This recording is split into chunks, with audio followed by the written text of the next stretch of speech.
എന്തല്ല എല്ലാവർക്കും സുഖം തന്നെയാ. നമുക്ക് ഈ ആഴ്ച ഒരു ലഞ്ച് ബോക്സ് റെസിപ്പി ആയാലോ? വളരെ ഈസി ആയിട്ട് ഉണ്ടാക്കാനും പറ്റും, എല്ലാവർക്കും ഇഷ്ടപ്പെടുന്ന ഒരു ടേസ്റ്റുമാണ്. അപ്പോൾ പുതിന റൈസാണ് ശരിക്കും. അതിൽ ഞാൻ കുറച്ച് മഷ്റൂം കൂടി ചേർത്തിട്ടുണ്ട്. നല്ല അടിപൊളി ടേസ്റ്റ് ആയിരിക്കും കേട്ടോ. അപ്പോൾ ഇതെങ്ങനെയാണ് ഉണ്ടാക്കുന്നത് ഒന്ന് നോക്കാം.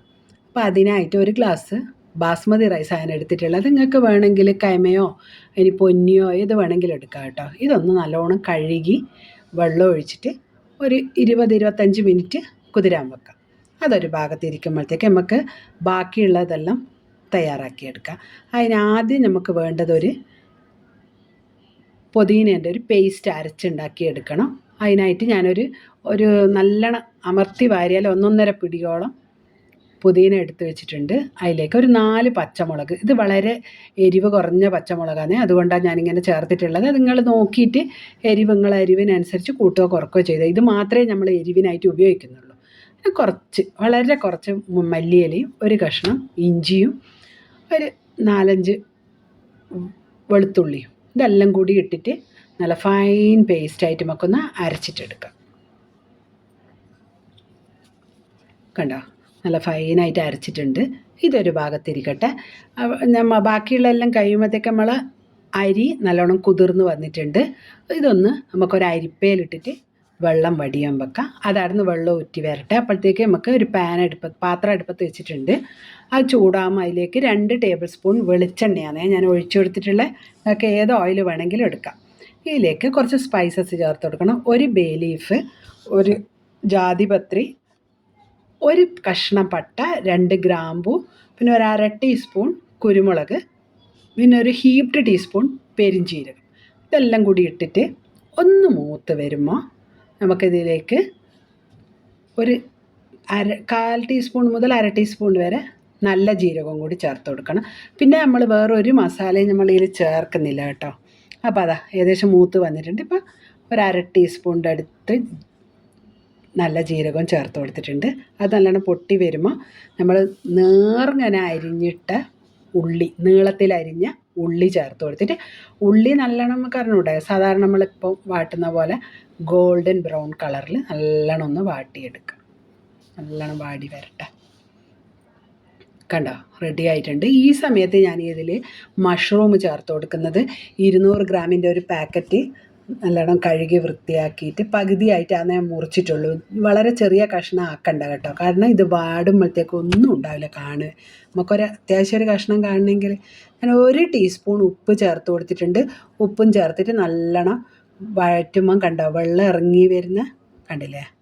ഇതിന്ന് ആ വെള്ളം ഇങ്ങനെ വറ്റി തീരുമ്പോഴത്തേക്ക് മഷ്റൂം നല്ലോണം വെന്ത് വരും. കണ്ടോ, വെള്ളം വറ്റട്ടെ. വെള്ളം വറ്റി വരുമ്പോഴത്തേക്ക് നമുക്ക് ബാക്കിയുള്ള ചേർത്ത് കൊടുക്കാം. കണ്ടോ, വെള്ളം വറ്റി വന്നിട്ടുണ്ട്, നല്ല ബ്രൗൺ കളറായിട്ടുണ്ട്. അപ്പോൾ ഇനി നമുക്ക് അരി ഇട്ട് കൊടുക്കണം. അപ്പോൾ അരിക്ക് നമുക്ക് ആദ്യം തിളക്കുന്ന വെള്ളം ഒന്ന് തിളപ്പിച്ചെടുക്കാം. അതിനായിട്ട് 2 ഗ്ലാസ്, നമ്മൾ അരി എടുത്ത അതേ ഗ്ലാസ്സിൽ 2 ഗ്ലാസ് വെള്ളം അപ്പുറത്ത് തിളക്കുന്നുണ്ട്. അപ്പോഴത്തേക്ക് ഇതിലുള്ള വെള്ളമെല്ലാം നല്ലോണം വറ്റി വന്നിട്ടുണ്ട്. ഇനി നമ്മൾ അരച്ച് വെച്ച പേസ്റ്റ് ഇല്ലേ, അത് ചേർത്ത് കൊടുത്തിട്ട് മിക്സി ജാറിൽ ഒരു ടേബിൾ സ്പൂൺ വെള്ളം ഒഴിച്ച് ഒന്ന് കുലുക്കിയിട്ട് അതും കൂടി അങ്ങ് ഒഴിച്ചു കൊടുക്കാം. എന്നിട്ട് നല്ലോണം ഒന്ന് ഇളക്കി ആ വെള്ളം നല്ലോണം ഒന്ന് വറ്റിക്കോട്ടെ. ഹൈ ഫ്ലെയിമിലിട്ടിട്ട് അങ്ങ് വറ്റിച്ചേളാം കേട്ടോ, പെട്ടെന്ന് വറ്റി വരും. കണ്ടോ, ലേശം വറ്റി വരുന്നുണ്ട്. ഒന്ന് നല്ലോണം വറ്റി വരുമ്പം നമുക്ക് അതിലേക്ക് ഒരു 1/2 ടീസ്പൂൺ മഞ്ഞൾപ്പൊടി ചേർത്ത് കൊടുക്കാം. മഞ്ഞൾപ്പൊടിയും ചേർത്തിട്ട് നല്ലോണം ഒന്ന് വറ്റിക്കോട്ടെ. ഇനി നമ്മൾ വെള്ളം ഊറ്റാൻ വെച്ചിട്ടില്ല അരി, അപ്പോൾ അരിയും ചേർത്തിട്ട് ഒന്ന് ഇളക്കി കൊടുക്കാം. അരി ഇത് ബാസ്മതി റൈസ് ആയതുകൊണ്ട് പൊട്ടിപ്പോവും കേട്ടോ. പൊട്ടിപ്പോവാണ്ട് മെല്ലെ ഇളക്കിയെടുക്കണേ, വളരെ സൂക്ഷിച്ച് ഇളക്കിയെടുക്കണം. ഇളക്കി ആ മസാല എല്ലാ ഭാഗത്തും ആകുന്നവരെ ഒന്ന് ഇളക്കിയിട്ട് ഈ അരച്ച പേസ്റ്റിൻ്റെ അകത്തുള്ള വെള്ളം ഒന്ന് നല്ലോണം വറ്റുന്നവരെ വെയിറ്റ് ചെയ്യുക. അതിന് ശേഷം നമ്മൾ തിളച്ച വെള്ളം ഒഴിച്ചു കൊടുക്കുക.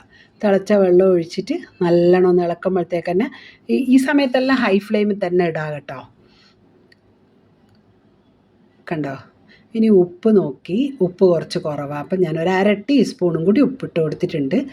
ഇപ്പം എപ്പോൾ ഇങ്ങനത്തെ ചോറിനെല്ലാം നമ്മളെപ്പോൾ ഉപ്പ് കുറച്ച് മേലെ നിൽക്കണം കേട്ടോ. വെള്ളം തൊട്ട് നാവിൽ വെച്ച് നോക്കുമ്പോൾ ഉപ്പ് കുറച്ച് കൂടുതൽ വേണം, എന്നാലേ വേവുമ്പോഴേക്ക് കറക്റ്റ് ആയിരിക്കുള്ളൂ. കണ്ടോ, നല്ല തിള വന്നിട്ടുണ്ട്. ഇപ്പോൾ ചെറുനാരങ്ങ പിഴിഞ്ഞൊഴിച്ച് കൊടുത്തിട്ടുണ്ട്. അതും കൂടി ഒന്ന് ഇളക്കി ചേർത്തതിന് ശേഷം മൂടി വെച്ചിട്ട് ഇനി മീഡിയം ഫ്ലെയിമിലിട്ടിട്ട് വേവിച്ചെടുക്കാം. കണ്ടോ, പെട്ടെന്ന് വെന്ത് കിട്ടും. കണ്ടില്ലേ, ഇളക്കുമ്പോൾ ശ്രദ്ധിക്കണം, അരി പൊട്ടിപ്പോവും. അപ്പോൾ കഴിയുന്നു ഫോർക്ക് കൊണ്ട് ഇളക്കുന്നതായിരിക്കും നല്ലത്. ഒന്ന് ഇളക്കി കൊടുത്തതിന് ശേഷം ഇതിലിനി നമുക്ക് വേണമെങ്കിൽ ഈ സമയത്ത് ഗരം മസാല ചേർത്ത് കൊടുക്കാം കേട്ടോ. ഗരം മസാല പൊടി ഉണ്ടെങ്കിൽ ചേർത്ത് കൊടുക്കാം. ഞാനതൊന്നും ചേർക്കുന്നില്ല. 1/2 ടീസ്പൂൺ നെയ്യ് മാത്രം ചേർത്ത് കൊടുക്കുന്നുണ്ട്. അത് നിർബന്ധമൊന്നുമില്ല, വേണമെങ്കിൽ ചേർക്കാം, ഇല്ലെങ്കിൽ വേണ്ട. അത് നല്ലോണം ഇളക്കിയിട്ട് സെർവിങ് ബൗളിലേക്ക് മാറ്റാം. ഇത്രയേ ഉള്ളൂ. കണ്ടോ, നമ്മളെ മഷ്റൂം ബിരിയാണി റെഡി. മഷ്റൂം ബിരിയാണിയല്ല, പുതിന റൈസാണേ. അപ്പോൾ എല്ലാവരും ഇതൊന്ന് ഉണ്ടാക്കി കഴിച്ച് നോക്കി അഭിപ്രായം അറിയിക്കാൻ മറക്കണ്ട. അടുത്ത ആഴ്ച പുതിയൊരു വീഡിയോയുമായിട്ട് കാണുന്നത് വരെ എല്ലാവർക്കും താങ്ക് യു.